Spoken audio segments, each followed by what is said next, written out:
Good day, everybody. I greet you in the name of Jesus Christ. And today the Lord is speaking to us out of 1 Corinthians 15, verse 28. It says, "And when all things are subjected to him, then the Son himself will also be subjected to him, who put all things under him, that God may be all in all." What basically is happening here?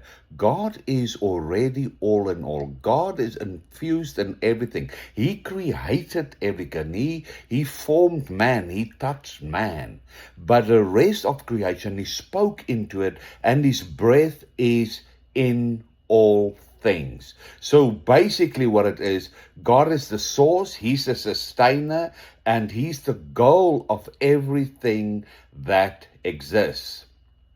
So creation does not exist independently from God, and everything receives its existence from him and is continually sustained by him. Yet creation is not God, and we need to maintain the distinction between creation and the Creator.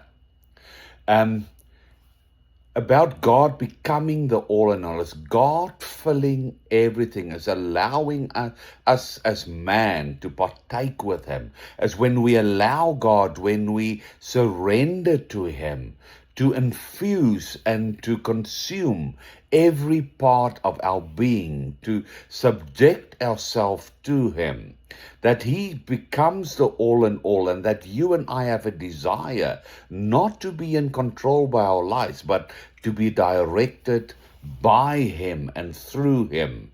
Ephesians 4 verse 10 says that he might fill all things, and that is so amazing. The whole creation is being brought toward its fulfillment in Christ. That is what we need to do.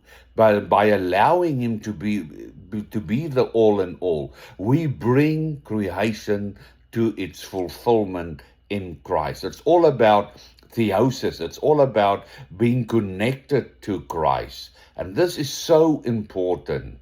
We get to partake in the divine nature of God. And let's be clear and honest here. We can only subject ourselves or submit ourselves to God or to anything if we know that person, if we know that being. So the key of everything is love. We need to know to allow him to become the all in all. You see, everything, when God becomes that all in all, everything in creation becomes fully alive in God. You and I get activated. We get and become alive in him, and we partake with him, and then we start manifesting him, allowing him to manifest through us. And that is so important, that the world can see the true God. And you and I need to ask ourselves the question, do we love him enough to allow him to be the all in all, to be the everything, to be your first love, so that we can walk in this radical obedience, that we can glorify him? I bless you in the name of Jesus Christ.